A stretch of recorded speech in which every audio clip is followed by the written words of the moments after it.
Hey, thanks for showing up. This is going to be the first video in my series that speaks to lifestyle changes. And this is one of my absolute top game changers for getting yourself to the other side of depression. This is something that I cannot highly recommend enough, that if it is applicable to you, then you focus on this immediately. That topic is sleep. Sleep, the lack of sleep, and depression are heavily correlated. Oftentimes, they're meshed together in this inextricable link. People that suffer from depression have sleep disorders. People that have sleep disorders suffer from depression. In fact, people that have insomnia have a tenfold higher risk of developing depression than people that normally get a good night's sleep. And 3/4 of people that have depression have trouble falling asleep or staying asleep. And there are so many studies that show that these two, sleep and depression, are inextricably linked. And I know for me personally that I mostly came out on the other side of depression around 2012, and man, started really enjoying life. Not being under that dark umbrella oppressiveness of depression. It wasn't until my son was born in 2018. He was nursing, so my wife was breastfeeding when he was an infant, and he was sleeping in our bed, and he was waking us up generally 5 to 6 times a night to feed. And so I was working full time, and I was waking up when he was waking up, she was waking up. The three of us were waking up together. And so I started to lose a lot of sleep. And subsequently, I began to experience depressive symptoms again for the first time in roughly 6 years. And I really hadn't had any issues with it before that. But as I started to lose sleep, I started to experience some really familiar symptoms. And it was scary because I did not want to go back to that. I had made a ton of progress, made a lot of changes, did a lot of things to be able to get myself in a place where I no longer suffered from depression, and I was successful. Then I was losing sleep, and man, it was a tough season to get through. So eventually I did get through it, got to the other side, and what a difference getting sleep makes. It is incredible. Now, if you're listening to this, watching this, you probably have some issues with sleep. If not, click off, tune out now, whatever, go move on to something else. But if you do, then there's certainly some relevance here for you. There's certainly at least some nuggets that you can take away that are going to help you. There's so much that you can do regarding your sleep. You've probably had some issues with trying to make it happen. And there's so many ways to make it happen. It's important to know this happens obviously this is a biological level. This is something that messes with circadian rhythms if you're not getting your sleep. And chronic lack of sleep affects your neurotransmitters and stress hormones. That's like it ratchets up cortisol and other stress hormones inside of your body that, of course, are tied to mood and tied to how you feel. Not only that, not getting enough REM sleep or disrupting REM sleep, which is the dream state of sleeping. REM sleep helps us to process emotions. So not getting enough REM sleep or getting really disrupted REM sleep, it impairs emotional regulation. So it can lead up to being a huge contributing factor to this buildup of negative feelings that you're experiencing inside of yourself. So again, I can't emphasize enough, focusing on improving your sleep health is a massive step in getting to the other side of depression. And it feels like a chicken or the egg. Well, if I fix the sleep, I fix the depression, I fix sleep. Yes, sure. If you want to look at it that way, absolutely. Some people actually even sleep too much, which is an issue as well. So getting the right sleep, getting the right kind of sleep, getting deep sleep, getting REM sleep, all of this. And please do not let it overwhelm you thinking about what to do, because there are so many tools, so many resources that are available. And I'll pick up on and speak to those in a little bit. But let's start with some of the basics of sleep. One thing that's extremely important is your relationship with light. One thing that helps a great deal, in fact, if you ever listen to or follow Andrew Huberman, who is a big time, he's an ophthalmologist. He has a big successful podcast. Guy has a ton of wonderful content about all aspects of health, and he has some great content on sleep. And he says to be sure and get up and get sunlight in your eyeballs first thing in the morning. Now, obviously, don't go staring directly into the sun, but getting out there and getting sunlight in your eyes outside as soon as you can. So optimally would be as the sun rises, be able to sit for a while and take in some sunlight while you're sitting outside. Hopefully, maybe not on your phone, but if you can take a walk or you can just sit and take it in and enjoy nature, getting that sunlight in your eyeballs as early as you can is huge.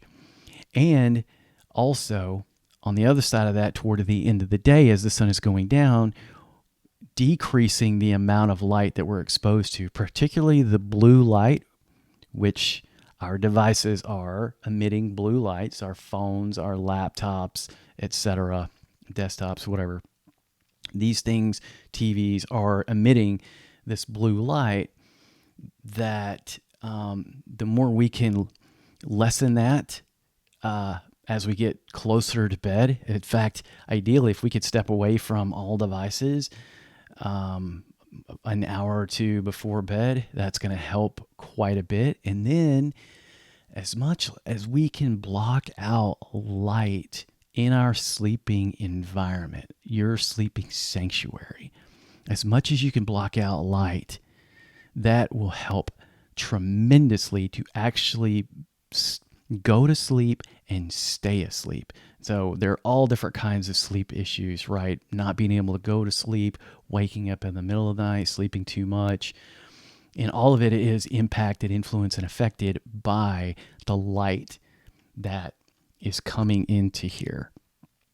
So it might benefit you to potentially get a sleep mask to block out light if there's light coming in that you're not able to keep it out. We live in a place where there's a lot of light pollution. There's a lot of light that comes in on the sort of the sides of the blinds through the windows, and it's not really a great effective way to block that light. So I've got a sleep mask that goes over my eyes, but it sits off of my eyes. So there are different kinds of sleep masks that you can get. This particular one sits off of my eyes to where it's not laying pushed against my eye and, pushing against my eyelashes, which I had a sleep mask before and I couldn't wear it because it was bugging me too much when I was trying to sleep, that this mask was pressing on my eyelashes and just annoying the crap out of me.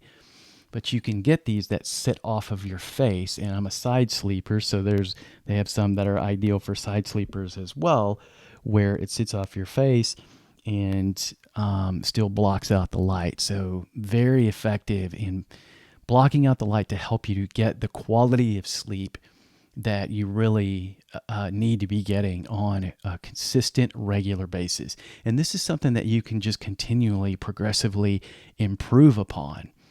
This doesn't have to be something that you've got to, no need to get stressed out about at all. Nothing that you do, please never take anything away from me. Never feel any stress or anything. This is all information to just simply inform you and hopefully give you some guidance and direction on things that you can implement that will be helpful for you. The minute you start to feel stressed, step away, do something else, listen to something else. Hopefully there's just something that you can grab onto, take it and run with it, and maybe even do your own research. If you've got, feel up to it, check out the tools or resources I'll share in a minute and see how you can continue to improve upon your sleep, because it is going to positively impact everything in your life. Not only are you going to continue to rise above this depression that you've been dealing with, but you're going to feel better physically. You're going to have more energy. I mean, the profound effects of having great sleep health and hygiene are immense.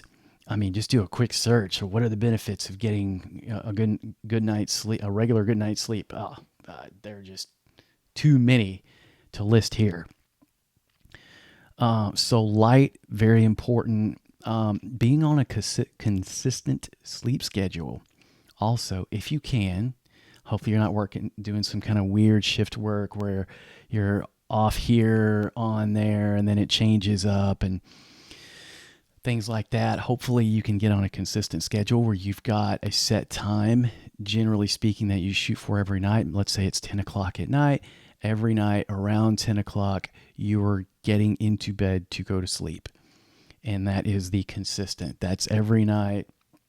As much as you can do that, our bodies get so wired to be in a routine and to be in that place where we know our bodies know to start winding us down and getting us ready around 10 p.m., around that time in our circadian rhythm. So consistent schedule is huge. Another one that I know a lot of people aren't going to want to hear this, but cutting alcohol as much as you can. Ideally, no alcohol. Alcohol disrupts sleep. It just does. It's a sleep disruptor. It messes with it messes with how your body functions, your mind and body function throughout the night. It messes with the signals. It's just not a good thing to keep doing. So again, as much as you can cut alcohol, even if it's cut it back some, if it's however you can do it. If you consume alcohol, at least cut back, and if you can, cut it out for, if nothing else, for your sleep health, which again affects every other aspect of health in countless positive ways. Cool temperature is another one I'm a big fan of. I love keeping cool at night. Anywhere, I think it's science shows that it's anywhere from like 63 to 68 degrees is an ideal sleeping temperature for your sleeping space. So if you're in a home, an apartment, whatever it is, you set your thermostat for when you go to bed. You might even have one where you can schedule a time or whatever. Set it for somewhere in there. We keep ours at 67 degrees. It's a nice, cool temperature for us at night, and we do sleep generally pretty well. It makes a massive difference because we'll go stay with people where they keep it warmer and some even significantly warmer, and it is really hard to sleep, and it does a real number on our sleep health, sleeping in warmer environments. So try it out. Kick your thermostat down a couple notches, kick it another notch down as far as you can get into that range that has been shown to be really beneficial for sleep. Give that a shot. Cool temperatures. I mean, cover up with extra blankets if you need to. I mean, I'm a big fan of making it as cold as I can, throw as many blankets, and just snuggle up under the weight of those. There's just something comforting about that. Also, engage your other senses too, like your sense of smell. With some calming scents before bed, like lavender, true lavender, real essential oil. something like that has a calming effect on your brain.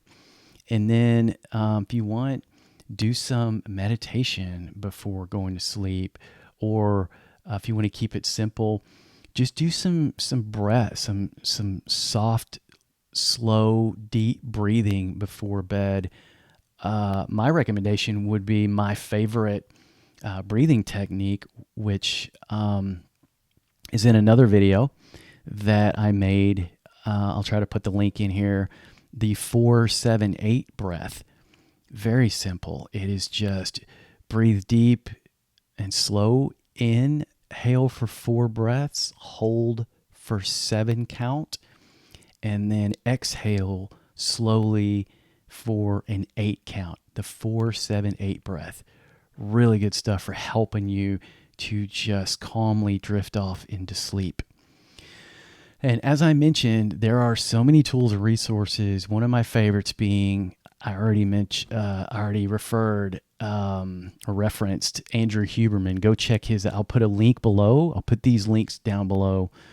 Andrew Huberman, for his podcast, he's got several episodes where he delves into sleep hygiene, sleep health techniques, things that you can do to maximize your time that you're sleeping. I'll also put a link to a book that I personally haven't read, but the reviews seem amazing. And so I can't give a personal recommendation, but it seems awesome. So you might check it out. And I'll put the link below for it. The book is called Sleep Smarter. And the author's name is Sean Stevenson. And he's got like 21 strategies for sleeping smart, which I'm a big fan of. Give me like several things that I can do and implement. And it sounds like it's going to be a really cool book. And then there are some cool sleep apps that will help as well. There's Rise Sleep. I forget what it's called exactly, but it's called Rise. If you go to the App Store and you look up Rise, there's also there's a handful. If you just put in sleep, look those up in the app stores. Calm, Headspace. There are several of these that have different techniques that they'll share, and they'll have different ways that will help you to find the things that fit you the best in order to help you sleep optimally. So hopefully there was some helpful info in there for you that you can take and run with and implement and start to get your sleep on track so that you start to feel better overall as soon as possible and as richly as possible, that you start to experience life so much greater, so much richer, and simply giving your mind and your body that rest, that regeneration, that restoration that it's calling for, that it desires, that it is wanting. And gifting these things to yourself are going to pay off massive dividends in your future. So implement some of these. Let me know how they work for you. If you have anything else that you've come across that you feel would be of benefit to other people, please share it. And again, thank you for sharing your presence here. Thanks for showing up. Be blessed. Namaste.